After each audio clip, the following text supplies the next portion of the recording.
Mais si c'est Ouais. pas la bonne mesure, tu sais, Ça se peut qu'on prenne des comment on fait? mauvaises décisions. Ben, il y a des bonnes chances qu'on prenne des mauvaises décisions. Certain.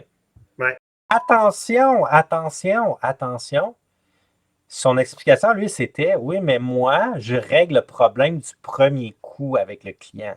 Ben, ça, Pas c'est juste. quand on essaie de Ouais. quantifier avec des points des choses qui sont de taille subjective.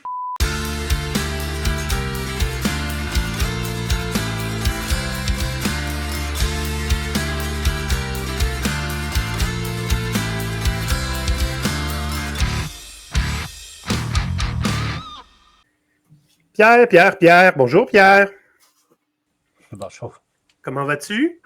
Sur 10, comment vas-tu? Ben, personnellement, moi, je vais très bien. Peut-être, je pourrais Mais dire un 9 sur 10. 9, OK, parce que c'est très bien, ça ne me dit absolument rien, je ne peux rien faire avec ça. Mais 9 sur 10, ça me conforte beaucoup. Tu avais besoin d'un chiffre. J'avais besoin d'un chiffre. Écoute, au dernier épisode, on a parlé des tabous des salaires. Hein? C'était un petit peu, je m'étais approprié ce sujet-là, puis on avait fait des petits clins d'œil au sujet d'aujourd'hui, les métriques, les mesures, les choses qu'on mesure au travail. Et plus Ben ouais. spécifiquement, cette semaine, celles qui ne sont pas les bonnes à mesurer, n'est-ce pas? Donc, dans toutes les entreprises, toutes, les patrons, Tout. ils ne sont pas tous patrons, hein. Il y en a des gestionnaires qui se piquent à ça aussi, puis ce n'est pas eux autres les dirigeants, mais qui exigent des chiffres, hein, des performances à atteindre à chaque mois. Puis si... comment? Des KPI. Des KPI, des KPI. Des KPI et des OKR.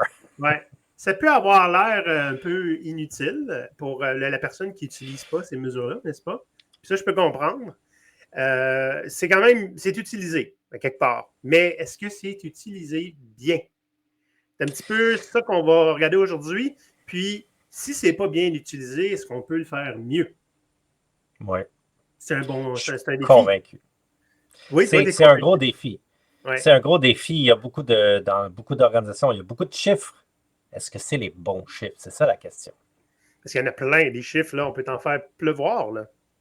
Fait que, est-ce qu'on les utilise bien? Est-ce qu'on mesure les bons? Puis, on va discuter aussi aujourd'hui de toutes les façons que mesurer les mauvais chiffres peut nuire à l'entreprise. On a des cas concrets, des cas que certains pirates nous ont parlé, des cas que des gens qu'on connaît aussi. Ouais. Donc, ça va être pas mal intéressant, Pierre. C'est un petit peu, toi, c'est le sujet que tu avais pris. Je trouve intéressant que tu aies proposé ce sujet-là. Est-ce que tu as une relation particulière avec les mesures et les métriques?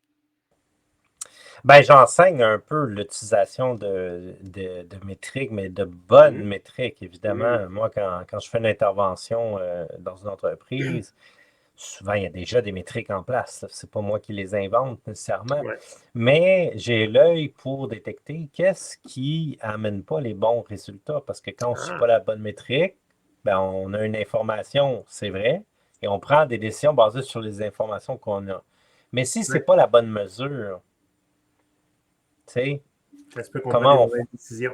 Ben, il y a des bonnes chances qu'on prenne des mauvaises décisions. Certain. Ouais. Donc, l'épisode s'adresse autant aux gens qui le subissent, on peut dire, à qui on demande de produire des chiffres ou de mesurer des résultats, et puis qui trouvent que c'est plus ou moins pertinent pour leur propre travail. On fait ça pour quelqu'un d'autre. Mais autant aussi pour les gestionnaires, les managers qui sont peut-être pas certains qu'on prend la bonne approche ou qu'on mesure les bonnes choses. Donc, ça va vous servir à tout le monde, j'espère. Pierre, sais-tu une place où je mesure fuck all de métriques? Les publicités. Mes données Patreon puis celles de Discord, là, je regarde pas ça, moi. Pas en tout. Non. Non, je regarde pas le nombre de membres qu'on a, etc. Mais je veux dire, comme, je peux quand même être content s'il augmente, là, mais je check pas ça au mois, tu comprends-tu? Patreon, c'est une plateforme qui peut servir à nous appuyer de façon financièrement, aussi sur comment vous pouvez venir contribuer à GoPirate et que GoPirate peut vous apporter quelque chose en retour. Donc, ça vous donne un accès à notre serveur Discord, qui est un serveur privilégié. Et là-dessus, il y a un paquet de pirates, je ne sais pas combien parce que je ne mesure pas, qui discutent au quotidien du travail, de la société, qui dénoncent des choses et qui s'entraident pour se sortir de certaines situations au travail un peu plus périlleuses. Donc, si vous vous sentez seul, vous avez l'impression que personne ne vous comprend, vous ne savez pas à qui parler, bon endroit pour ça. Il y en a pour tous les budgets. Donc, c'est patreon.com/GoPirate Canada. Et juste avant de continuer, ça, il y a une affaire qu'il faut que je check parce qu'il faut que je charge pour. Une publicité de Solutions Informatiques by Argent qui a fait du très beau travail pour revamper sa pub. On écoute ça. Vous avez remporté un appel d'offres, mais pas la ressource pour le livrer? Ou votre infrastructure ne suit plus, obsolète, peu fiable, sans plan de relève clair? On connaît ce terrain et on est là pour le stabiliser. Chez Solutions Informatiques by Argent, on conçoit, déploie et exploite des systèmes d'information depuis plus de 24 ans. Windows, Linux, FreeBSD, VMware, Ceph, VPN, pare-feu. On assemble l'infrastructure qu'il vous faut avec le bon outil, toujours. On vous aide à livrer vos mandats, à fiabiliser vos environnements, à contenir vos coûts. Et surtout, on vulgarise. Vous avez un partenaire, pas une boîte noire. 100% québécois, passionné par le logiciel libre et l'efficacité, on déploie ce qu'il faut, où il faut, pour que vous puissiez avancer. Besoin d'un coup de main?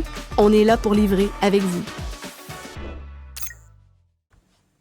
OK, donc on parle de métriques, une petite mise en situation.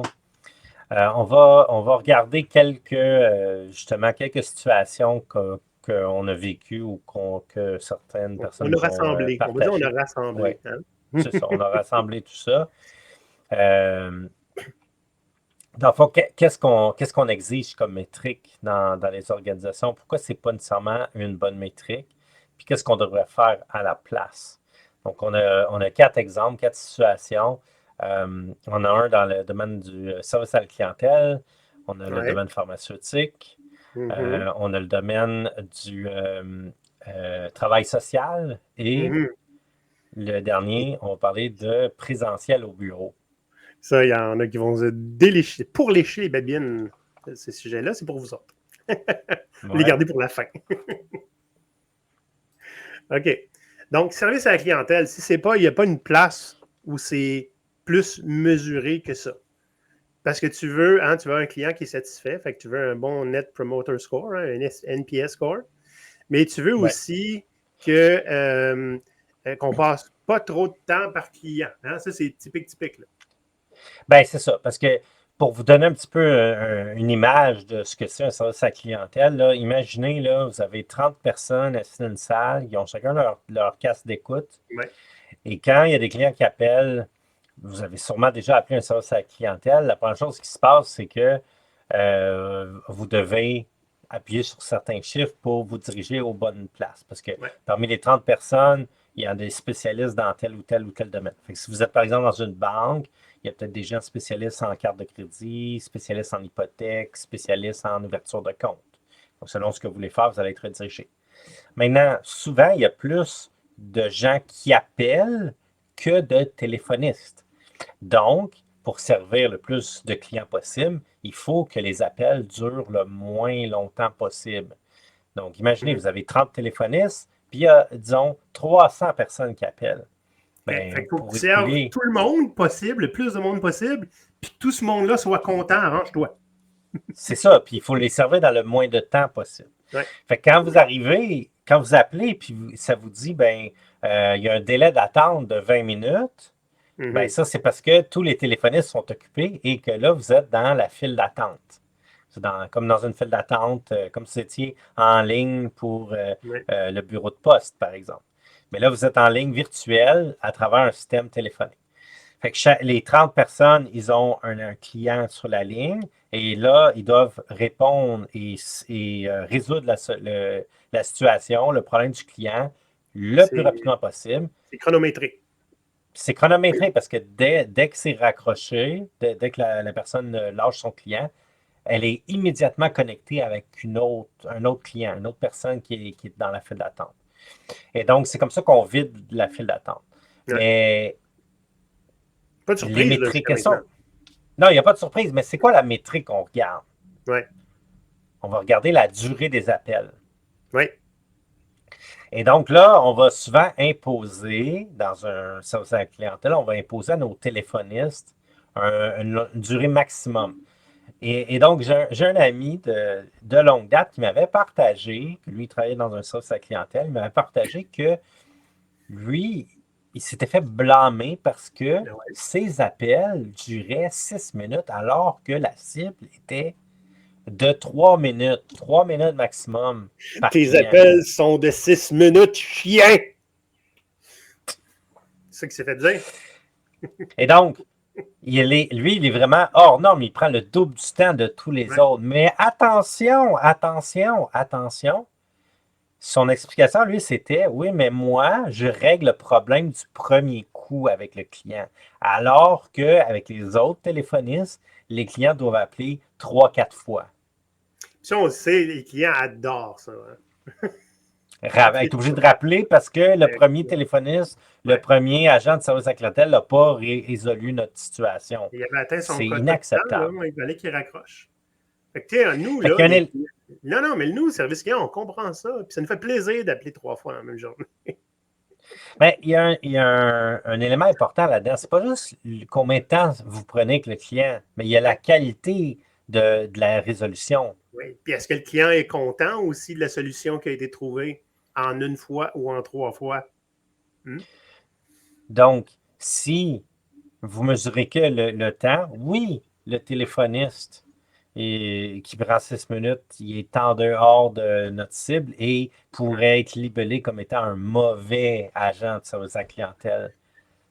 Et ce qui est intéressant, puis tu as déjà entendu ça, Pierre, l'agilité, on le dit souvent, c'est you get what you measure. Donc, si on Exact. met tellement de poids sur l'appel ne doit pas dépasser 3 minutes, les gens vont s'arranger pour que l'appel dure moins que 3 minutes, quitte à ce que le Exact. problème ne soit pas réglé. Exact, parce qu'ils veulent rencontrer les chiffres. C'est ça qu'ils sont Donc, payés. peu importe la cible que vous mettez, les gens vont s'organiser pour atteindre la cible. Mais ça ne veut pas dire que vous allez atteindre les résultats escomptés. C'est ça. C'est quoi le résultat qu'on veut? On veut, tu le dis, des clients satisfaits, Qui reviennent. qui reviennent. On veut résoudre leurs problèmes parce que sinon, le client pourrait décider d'aller ailleurs. On veut une rétention des clients. Puis s'il va ailleurs, ça dans sera mérité, là. Ben, c'est ça. Puis dans toute organisation, le service à la clientèle, c'est super important. Ouais. Super important pour la rétention des clients. Et donc, ben c'est ça. Lui, il se fait blâmer, puis lui, il dit, ben oui, mais regardez, moi, je résous le problème du premier coup. Ah ouais, mais ça, on le mesure pas, ça. Ben c'est ça. Ben, C'est voilà. quand on mesure une seule métrique, on n'a pas le vrai portrait de la situation. Il faut toujours corréler une métrique avec une autre. Ce qui m'amène à un deuxième exemple dans le domaine pharmaceutique. Ceux qui connaissent un peu le domaine pharmaceutique, qu'est-ce que c'est? Ben, on développe des médicaments, des produits de santé. Et dans ce domaine-là, ben, en tout cas, je vais parler pour le Canada parce que c'est différent selon les pays. Mais au Canada, il y a des médecins. Puis les médecins, ils relèvent du gouvernement. Il y a un ministère de la Santé, tout ça. Donc, ils sont en quelque sorte payés par l'État. Et le pharmaceutique, c'est des compagnies privées. Donc, il y a des règlements très, très stricts au Canada, ce qui n'est peut-être pas le cas dans d'autres pays. Mais au Canada, on a séparé les rôles de ce qu'on appelle les représentants pharmaceutiques d'un autre rôle qui s'appelle en anglais Medical Science Liaison. Donc, c'est une personne qui fait la liaison qui fait le lien entre le côté scientifique de l'entreprise pharmaceutique et les médecins. Parce que le médecin, comment ça fonctionne? Un médecin qui prescrit un médicament, mais c'est pas juste un médicament, il y a un protocole qui vient avec. Puis selon le type de maladie, le protocole est plus ou moins, on va dire, détaillé. Si tu as un mal de tête, le protocole, c'est prends ce médicament-là 3 fois par jour. T'sais. Ça, c'est simple, c'est un protocole simple. Mais si on parle d'oncologie, donc le cancer, ben, les protocoles sont beaucoup plus complexes. Et donc là, les scientifiques, les Medical Science Liaisons, ce qu'ils font, c'est qu'ils regardent des cas, des études de cas avec des patients partout dans le monde, puis ils vont dire aux médecins, ben, basé sur ce que vous me partagez sur votre patient, l'âge, le poids, il est avancé comment dans son cancer, etc., etc. Basé sur ces détails-là, j'ai comparé avec une autre étude de cas avec des détails similaires. Et voici le protocole à suivre. Donc, les MSL vont créer un protocole pour le médecin. Parce que le médecin ne peut pas tout inventer. Le représentant pharmaceutique, lui, va juste essayer de convaincre le médecin d'utiliser son produit pharmaceutique plutôt que le produit de la compétition. Le représentant pharmaceutique, là, les pirates, là, quand vous êtes dans la salle d'attente depuis 3 heures, là, c'est celui qui passe en avant de tout le monde avec un gros sourire. Il y avait un rendez-vous, mais oui, on résume un peu comme ça. Tu sais, quand il sort, là, tout le monde le poignarde avec leurs yeux, là, c'est ce gars-là. Maintenant, là où je veux en venir avec tout ça, c'est que dans le domaine pharmaceutique, évidemment, une entreprise pharmaceutique privée veut faire des profits, donc vendre plus de produits. Donc là, leur métrique est... Mais vous allez voir, c'est ridicule, là. La métrique autant des représentants pharmaceutiques que des MSL, c'est tu as vu combien de médecins dans ta semaine? OK? Fait que là, on leur dit, vous devez avoir un minimum de, je vais dire, mettons, trois interactions par jour avec des médecins. Donc, mettons, 15 par semaine, on va dire. Mais sauf que les médecins, c'est des gens occupés. Puis dans certains domaines, comme par exemple l'oncologie, le but en oncologie, je veux dire, on traite des patients qui ont des maladies. On ne traite pas la perte de cheveux ou des choses comme ça. Bon. Fait il faut, en quelque sorte, qu'il y ait des patients malades pour prescrire des médicaments. Donc, ça ne s'invente pas des patients malades. Là, je veux dire, tu peux rendre les gens malades. Non, ça, c'est une autre discussion, mais ce que je veux dire, c'est qu'on est un petit peu dans ce domaine-là, ils sont un petit peu à la merci de ce qui se passe dans la population. On ne peut pas aller plus vite que la population. Donc là, ça fait comme pas de sens de dire, ben là, il faut voir le plus de médecins possible. Oui, mais les médecins, sont occupés. 2, il n'y a pas une infinité de médecins spécialisés en oncologie non plus. Il y a dans chaque région, il y a un certain nombre de médecins. Puis, une fois que tu les as tous vus, ton médecin, tu le vois cette semaine, je ne pense pas qu'il a le temps de te voir la semaine prochaine ou dans 2 semaines. Là. Ça va aller dans 3 mois ou dans 6 mois. Mais donc là, on leur dit... c'est ça, il y a un bassin limité. Donc là, on leur dit, vous devez voir le plus de médecins possible. Donc, qu'est-ce qu'ils font, les gens? Ils atteignent la cible. Ils vont dire, OK, quand je vais voir un médecin à l'hôpital, puis là, par hasard, je vais croiser un autre médecin dans le corridor. Je vais lui dire bonjour. Je vais noter ça comme une interaction. J'ai un ami médecin, je vais le texter, puis je vais noter ça comme une interaction. Je vais noter ça comme une interaction. Donc là, les gens, ils sont obligés de rentrer ces métriques-là dans des systèmes informatiques pour vérifier qu'ils atteignent leur cible. Mais là, l'entreprise regarde ça, puis regarde les ventes, puis les ventes n'ont pas augmenté. Il n'y a pas de corrélation non plus. C'est pas parce que tu as vu un médecin que le médecin a automatiquement des gens malades à qui prescrire ce médicament-là. C'est déconnecté. C'est complètement... Le privé qui s'inspire du marketing privé pour... comment tu dis ça, donc? Rendre la santé des gens payante. C'est ça le problème. C'est parce que c'est pas comme vendre un monde malade. C'est pas comme vendre un produit. Si tu vends un produit, oui, si tu fais plus de marketing, tu vas probablement en vendre plus parce que tu crées une demande. Mais dans la santé, on n'est pas là pour créer de la demande, surtout quand on parle de cancer ou de maladies graves. Là. C'est ça que je te dis. Fait que, donc, ça fait aucun sens. Il devrait être payé s'il y a moins de gens malades. On a utilisé vos produits, il y a moins de gens malades.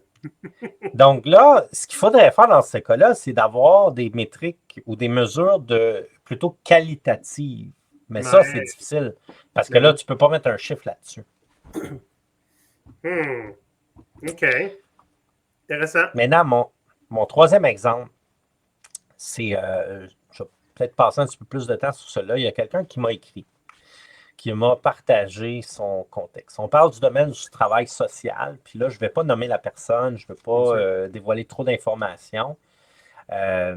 Donc, la personne qui m'a écrit, c'est travail social, donc travailleur ou travailleuse sociale. Donc, ce qu'ils font, ces gens-là, c'est qu'ils vont intervenir dans des familles, souvent des familles qui ont des dysfonctions. Ça peut être la violence conjugale, ça peut être problème avec les enfants, de la délinquance, tout ça. Les parents, ils sont un peu démunis, puis ils ont besoin d'aide. Ils ont besoin de conseils, ils ont besoin de quelqu'un, ils ont besoin de parler à quelqu'un qui va leur donner des perspectives pour essayer de régler, résoudre la situation. Donc, c'est connexe un peu au domaine de la santé, mais c'est plus dans le domaine, on va dire, de la psychologie, mais c'est pas de la psychanalyse, c'est travail social. Donc, cette personne-là, son boss, son patron, lui demande des métriques pour son travail de façon hebdomadaire. Donc, la personne fait des interventions, on va appeler ça, on va dire, auprès de clients. Je ne sais pas si c'est le bon terme, là, mais disons le ou les clients.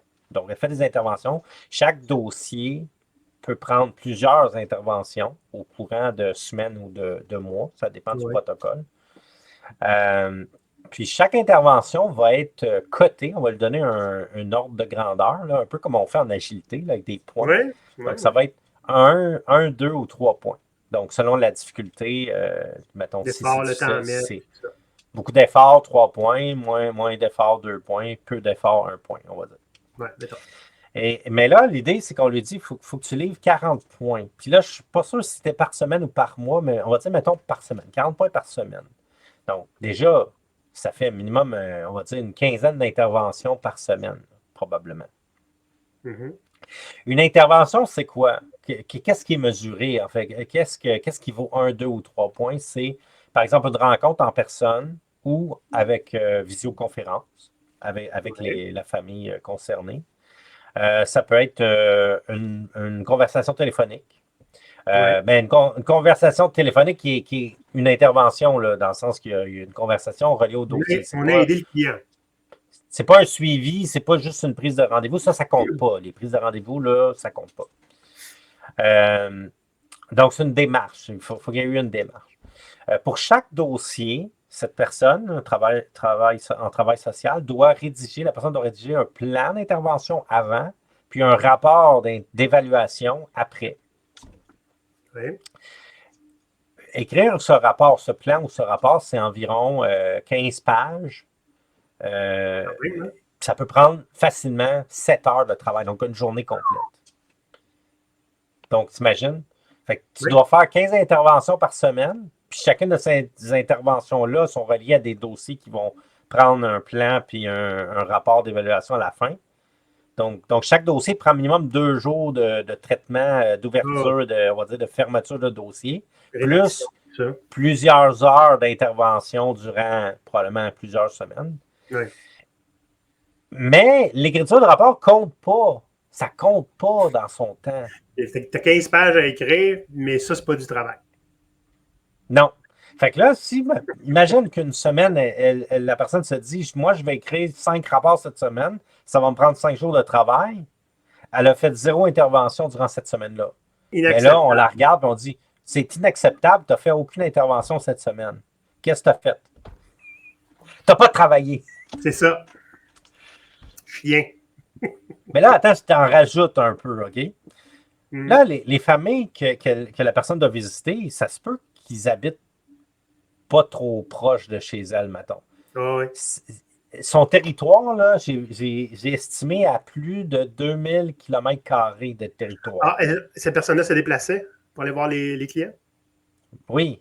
Ben, pas nécessairement toutes les interventions, mais si elle doit se déplacer pour aller voir sur place la famille pour faire une intervention, ça peut prendre facilement 45-60 minutes de déplacement pour y aller, un autre 45-60 minutes pour revenir. Donc, 2 heures de perte de temps en déplacement pour faire une intervention, par exemple, d'1 heure. Donc, 3 heures. Laisse-moi deviner, Pierre, le temps de déplacement n'est pas compté. Exactement. Je suis surpris! Je suis donc bien surpris. Hey, regarde ça. Regarde. Ben, attends, c'est pas fini. mais c'est pas fini. Ah bon? Non? Parce que là, je te l'ai dit, les dossiers sont cotés 1, 2 ou 3 points. Oui. Mais là, elle, la personne qui fait l'intervention, elle dit, moi ce dossier-là, c'est un 3 points. Hmm. Son boss lui dit, non, c'est pas un 3 points, ça, c'est un 1 point. Okay. C'est lui qui fait le travail. Tu le sais, hein? Ben, c'est ça. C'est pas lui Fait qui que fait là, le travail. Fait que là, elle se retrouve à avoir, mettons qu'on lui dit, OK, mais ça, c'est juste un point, ça, c'est un point, ça, c'est un point. Elle se retrouve à faire son 40 points, mais sur son 40 points, il y a des 1 point qui en valait 3. Fait que là, elle a une surcharge de travail. Elle a plus de travail que sa capacité. Donc, Mais la surcharge de travail, on ne mesure pas ça parce que, écoute, il y a 24 heures dans une journée, puis arrange-toi. ben ça, c'est quand on essaie de quantifier avec des points, des choses qui sont de taille subjective. Oui. Et surtout s'il y a quelqu'un qui n'a aucune idée, parce que c'est pas lui qui fait la job, qui te dit que ça, c'est 1 point.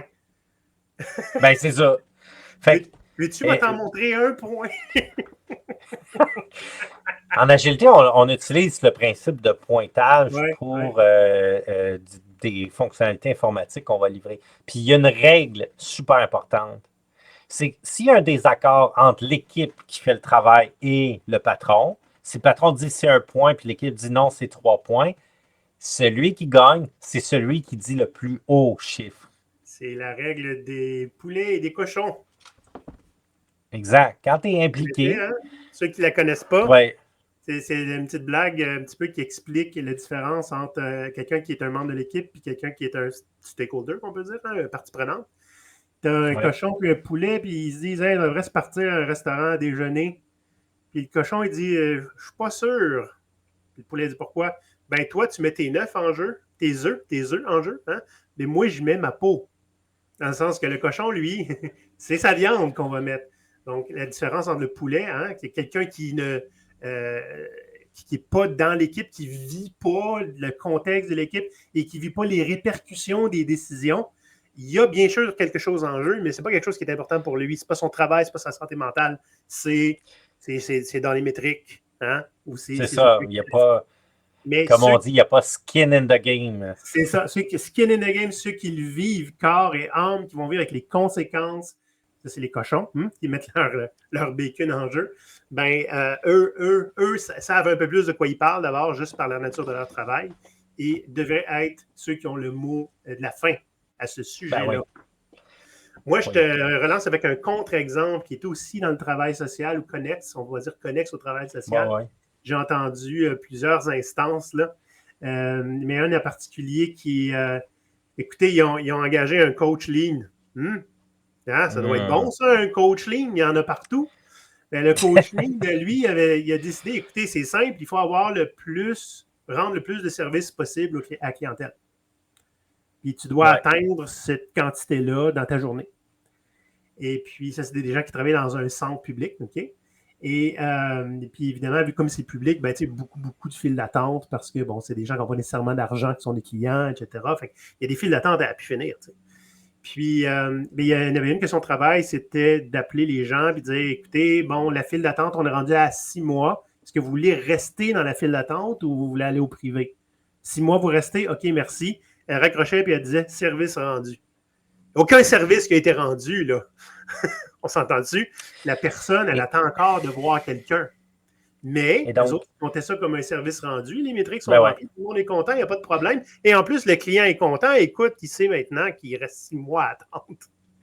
Ben, c'est ça.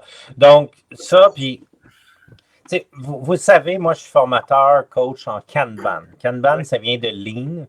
Mais j'enseigne le Kanban de la Kanban University, la méthode Kanban, qui est différente. Ce que tu dis là, c'est probablement un coach Lean Six Sigma.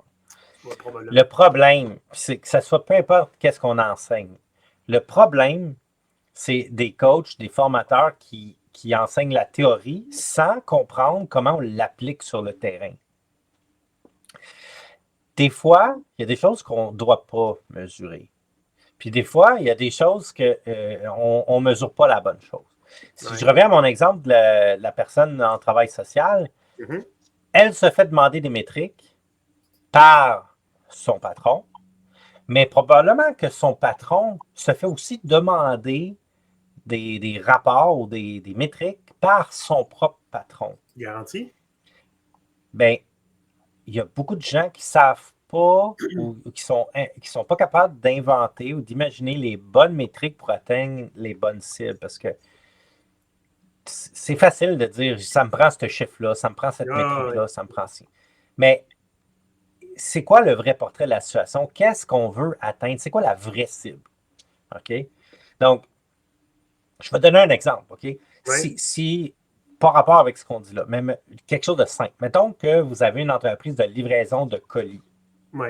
Puis vous dites, ben nous, on veut livrer les colis le plus rapidement possible chez les clients. Puis on regarde les chiffres, c'est super. On envoie les colis souvent dans la région de Montréal en moins de 2 heures. Mm-hmm. Mais on regarde l'autre chiffre, puis hey, on a eu 22 accidents cette semaine. Il y a 16 colis qui n'ont pas été livrés à la bonne place. Non, mais vraiment, le chauffeur a eu un accident avec son véhicule. Ouais. Fait que là, c'est quoi la corrélation? Ben, peut-être que les chauffeurs font des excès de vitesse. Ben il y a oui. peut-être des contraventions, des accidents.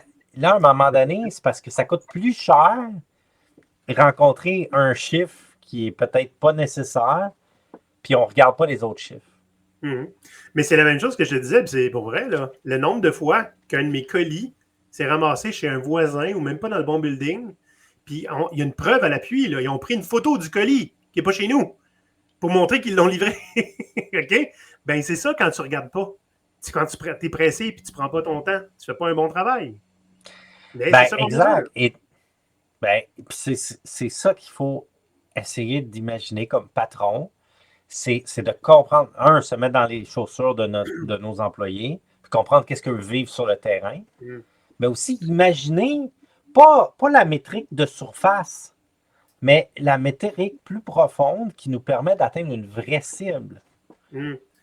C'est des bons trucs que tu donnes là. Pierre, puis on avait mis on avait pris une liste de petits actes de piraterie. Je pense que tu commençais à la donner. Tu veux-tu la finir? Après ça, je prendrai mon dernier exemple.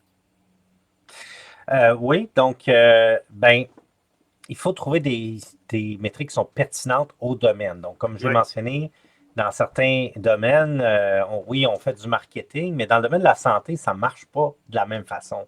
On ne peut pas prendre les mêmes façons de travailler marketing, produits, on va dire entreprise privée versus la santé des gens. Ça ne marche pas. Il faut se poser la question aussi si vous êtes patron puis vous imposez des métriques à vos employés, essayez de vous mettre à la place de l'employé et vice-versa. Si vous êtes employé puis vous regardez les métriques puis vous dites ça ne fait pas de sens. Essayez de vous mettre à la place du patron et essayez d'imaginer qu'est-ce que ça pourrait être des métriques qui font du sens. Parce que peut-être que votre patron ne le sait pas, mais une façon d'être pirate avec un Y, c'est d'amener la solution à son patron. Le patron n'est pas capable de trouver la solution. Nous, notre responsabilité, c'est d'essayer de l'aider de trouver la bonne solution pour nous aider dans notre quotidien au travail. Donc, il faut comprendre c'est quoi le service qu'on offre, c'est qui nos clients, qu'est-ce qu'ils demandent, c'est quoi la cible, c'est quoi l'objectif ultime de l'entreprise. Bon, évidemment, on va dire, l'entreprise, son but, c'est de faire de l'argent. Bien, oui, les entreprises privées doivent faire de l'argent. Mais c'est quoi la raison d'être de l'entreprise? Donc, c'est super important. Ben, non. Ça, c'est la différence entre... C'est supposé être une conséquence, l'argent. Okay? Une conséquence de votre raison d'être. Mais il y en a qui mélangent les deux. Ben oui, c'est ça, exact. Donc, faut faire la distinction entre les organisations sans but lucratif et les organisations lucratives sans but. J'ai toujours aimé ça. Il faut essayer de les éviter, ceux-là. Excellent. Autrement dit, comment on fait pour quantifier la satisfaction client? Parce que client satisfait égale probablement plus de revenus. Puis vous serez surpris plus de profit. De savoir et de comprendre à quel point c'est pertinent de demander aux clients qu'est-ce qu'on aurait pu faire mieux pour vous servir, de réagir à ça. Parce qu'il n'y a pas de clients, pas de compagnie. Vous devriez les écouter eux autres. Pas votre boss, tant que ça. Je ne dis pas d'écouter votre boss, mais il faut écouter les clients et les satisfaire si on veut rester en affaires. Exact. J'ai le 4e point que j'ai hijacké, là, puis j'ai ajouté dans le PowerPoint. C'est le nombre de jours, semaines au bureau. C'est quelque chose qui est mesuré maintenant depuis la pandémie, depuis le retour au bureau, Pierre. Donc, qu'est-ce qui arrive quand on calcule le nombre de jours en présentiel dans un vacuum? On compte le nombre de jours. Tu es supposé être là 3 jours. Tu as été là juste 2 jours, tu as besoin d'être là 4 jours la semaine prochaine. OK? Ben, tu sais, je comprends que dans un hôpital, c'est préférable d'être présent. OK? Ça, c'est correct. Il y a certains domaines, tu n'as pas le choix. Il y a certains domaines où on te force à aller au bureau pour faire des meetings en Teams, d'être tout seul dans ton cubicule. Puis ça, ben, je m'excuse. Ça, il n'y a pas juste les pirates. Sur LinkedIn, ça déborde. Là. Le monde ne comprenne pas. Là. Pourquoi je suis ici? Je suis ici pour parler à personne. Pour rencontrer personne. Moi, chez mon client, là, avec mon équipe, une de mes 2 équipes, là, je suis rendu avec 2 équipes, on s'est dit, nous, si on va au bureau, ça vaut la peine. On fait toutes nos cérémonies à juste ce jour-là. Il n'y a pas de meeting à distance. On est tous dans une salle toute la semaine, toute la journée. Comprends-tu? Puis après ça, on en a pour la semaine à faire nos affaires chez nous. Mais quand on se rencontre une fois par semaine, on est ensemble. Il n'y a pas d'affaire de on est tous séparés dans le building. Puis honnêtement, j'aime beaucoup ça parce que j'ai l'impression que j'y vais pour bonne raison. Mais qu'est-ce qui arrive si on mesure ça, that's it, avec rien d'autre attaché? Ben, il faudrait au minimum, mais on le fait un peu volontairement, on l'ignore de mesurer ça, hein, on s'obstine à ne pas le mesurer, le désengagement que ça occasionne. Parce que je vous garantis qu'il y a une corrélation. OK? Fait que j'aime bien ça aller travailler au café du coin, Pierre. T'sais? Je dis ça, il n'y a pas de café au coin, mais quand je reste à Montréal, il y en avait. Et si quelqu'un décide quand et combien de fois il faut que j'y aille, ça ne me tente plus bien d'aller au café. Ben non, c'est ça. C'est parce que ça me désengage. J'aime ça y aller quand je trouve que c'est le moment d'y aller, puis c'est le bon temps pour y aller, puis que j'ai un avantage à y aller. Ben exact. Puis il n'y a pas de corrélation entre le nombre d'heures présentes au bureau et la performance. En fait, c'est pratiquement l'inverse. Je peux te garantir que moi, avant la pandémie, j'étais 5 jours par semaine au bureau. Ben, je peux te dire que j'étais moins performant avant. 5 jours semaine au bureau. Ouais. On va avoir un invité bientôt, Pierre, qui va venir parler de ça, ces chiffres-là. L'invitation est lancée, mais c'est pas encore organisé, fait que je ne sais pas quand. Si venir au bureau, ça ne change rien à la nature du travail. C'est-à-dire, comme je disais, on fait du Teams quand même, puis on est chacun de notre côté, puis on se parle juste à la machine à café. Et puis, est-ce qu'on mesure la perte de sens que ça occasionne? Le ressenti? Le cynisme? Puis, tu sais, on en a parlé quand on a parlé des valeurs d'entreprise, là, les fables des valeurs d'entreprise. Quand on dit l'engagement de nos gens, c'est notre priorité, puis qu'on les force à venir au bureau quand ça ne leur tente pas, bien, c'est pas l'engagement que la priorité, c'est le cynisme, là, d'un coup. La valeur par défaut, quand ils sont ignorés, c'est le cynisme qui prend la place. Donc, ça, c'est occasionné, tu sais, puis c'est bien cool, le bottom line, de faire de l'argent, OK? Mais remplacez votre monde qui s'en va ailleurs parce que vous ne vous souciez pas de leurs préférences, ça coûte, je ne sais pas si ça a changé, en 2014, c'était ça, 1/3 de son salaire annuel. Fait que quelqu'un qui gagne 100 000, qui s'en va ailleurs parce qu'il est tanné de se promener pour rien dans le centre-ville, dans le pont-tunnel fermé, puis qu'il pourrait avoir une job ailleurs qui pourrait racheter ses œufs, mais ça va coûter 33 000 de le remplacer. Pensez-y, OK? Ces mêmes entreprises-là, OK? Qui forcent le monde à revenir, puis qui vont calculer là, avec la passe, là, combien de fois la passe a été scannée, là, qui s'obstinent obstinément, volontairement, à refuser de prendre en compte ou mesurer, c'est toutes des choses qu'on peut mesurer, le coût inutile de déplacement, le coût de stationnement, le coût de repas, la garde des enfants, le temps perdu en transport, le stress et la fatigue. Ça, il n'y a personne qui va le mesurer. Nous, on le mesure, les employés.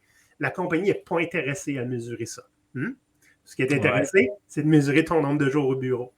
Puis c'est de même qu'ils vont volontairement, obstinément refuser de prendre en compte ou mesurer les coûts liés à la gestion de l'espace, logistique que ça occasionne, les frustrations d'avoir réservé des bureaux, puis tu arrives, puis il y a déjà quelqu'un au bureau qui ne l'a pas réservé, mais là, tu sais, ces affaires-là, c'est de la logistique et toute l'infrastructure aussi de bureaux qui sont là et qui ne servent à rien parce qu'il n'y a pas tout le temps quelqu'un. Ça, on ne veut pas vraiment les mesurer. C'est plus important d'avoir quelqu'un au bureau 2 jours semaine. Fait que c'est... Donc, c'est parfois des mauvaises métriques. Oui, c'est ça. Mais d'ailleurs, quelle sorte de métriques qu'il y a qui existent, Pierre? Les bonnes métriques, là. Ça va être notre... Alors, excellent. Donc, il y a 4 types de métriques. OK? Donc, peut-être une que vous connaissez beaucoup, c'est la métrique de vanité.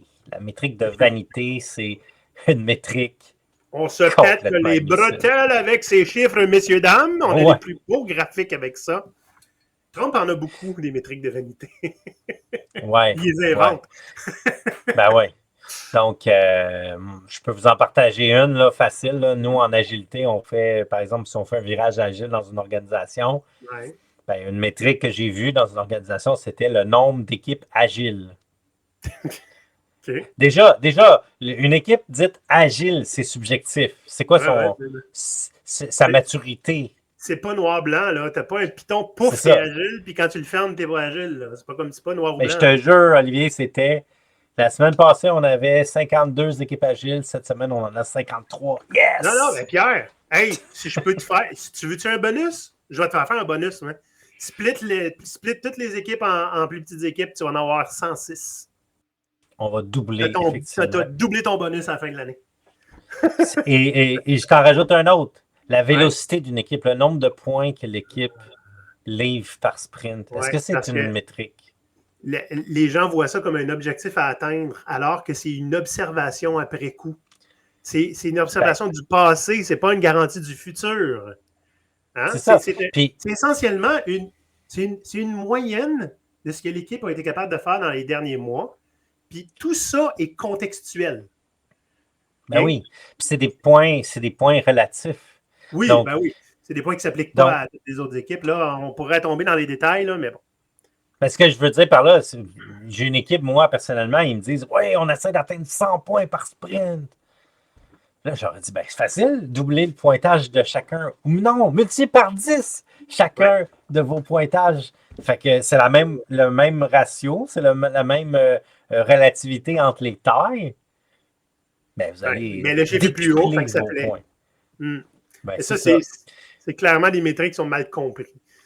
Donc ça, c'est pas une bonne métrique. Ça serait plutôt ce qu'on appelle, ça serait plutôt ce qu'on appelle un indicateur de santé. Donc un indicateur de santé, ce que c'est un chiffre qu'on veut être dans un certain écart. Ça veut dire, par exemple, la vélocité, on pourrait dire, il faudrait qu'on soit, mettons, entre 25 et 35 points. Fait que si on a 28, si on a 32, c'est bon. Si on a, si par exemple, on prend 40 points, on est au-delà de notre écart supérieur. Puis si on prend trop peu, si on prend, mettons, 10 points, on est en dessous. Donc, ça nous prend cet écart-là pour dire, si on réussit à rester dans cet écart-là, on est bon. Puis ça, c'est souvent utilisé. On est prévisible, on est en santé, on n'est pas en train de se brûler au travail, puis on n'est pas en train de se tourner les pouces non plus. C'est ça. Puis des fois, si on est au-dessus de notre quantité supérieure, c'est qu'on essaie d'en faire trop. Tu sais, par exemple, on veut satisfaire le client à tout prix. Il y a ce principe-là où on veut tellement plaire au client que finalement, ça nous coûte plus cher que ce que ça nous rapporte. Donc, il faut faire attention à ça. C'est pour ça qu'il y a l'indicateur de santé si on est entre tel chiffre et tel chiffre. Si on est entre les deux, on est correct. Okay. Donc là, on a une métrique de vanité qui ne servent à rien, les indicateurs de santé. C'est quoi les deux autres? C'est ça. Après ça, on a ce qu'on appelle un levier d'amélioration.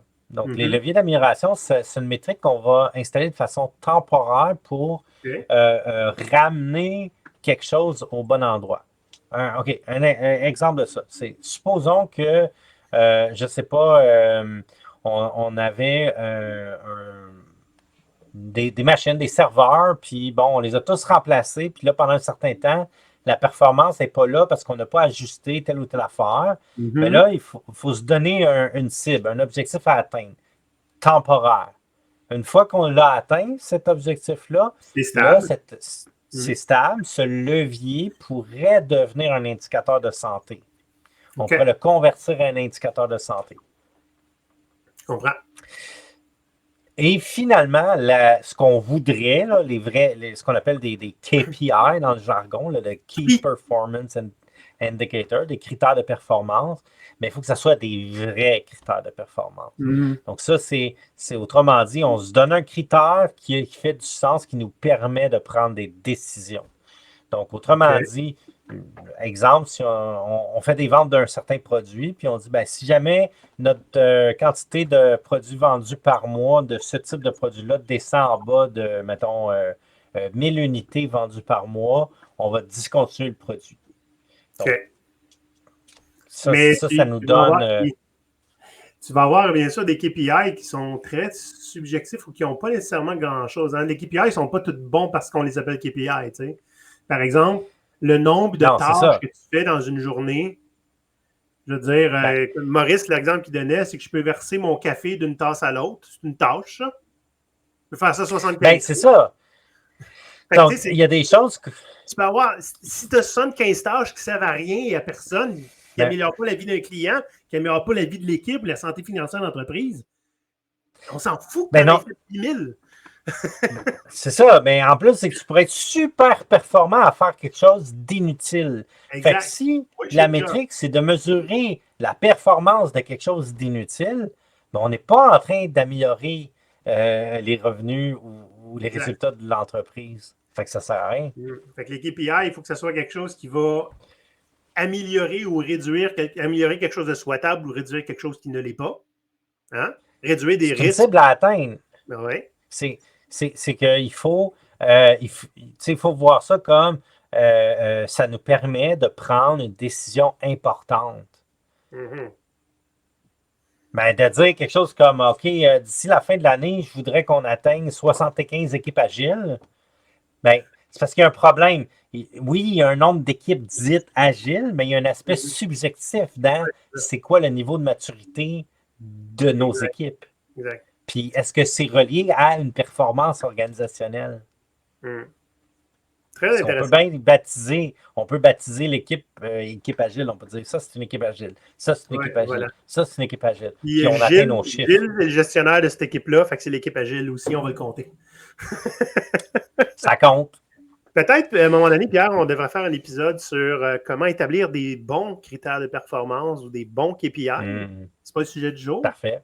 Mais je le note, ça pourrait être intéressant, puis on regardera ça. Donc, en attendant, je vais juste résumer, en attendant, essayez d'éviter les métriques de vanité. Installez-vous des indicateurs de santé pour mesurer que tout se passe bien de façon quotidienne ou hebdomadaire. Insérez des leviers d'amélioration si jamais vous voulez redresser le tir sur certains éléments et ces leviers-là pourraient devenir des indicateurs de santé plus tard. Et insérer des critères de performance qui vous permettent de prendre des bonnes décisions. Je vais parler d'un indicateur de santé. On disait on voulait faire des épisodes entre 25 et 35 minutes, puis ça fait 45. Fait que on va enlever 2 chapitres du podcast qu'on vient de faire pour rentrer dans le temps, Pierre. Très bonne idée. Non, on ne fera pas ça.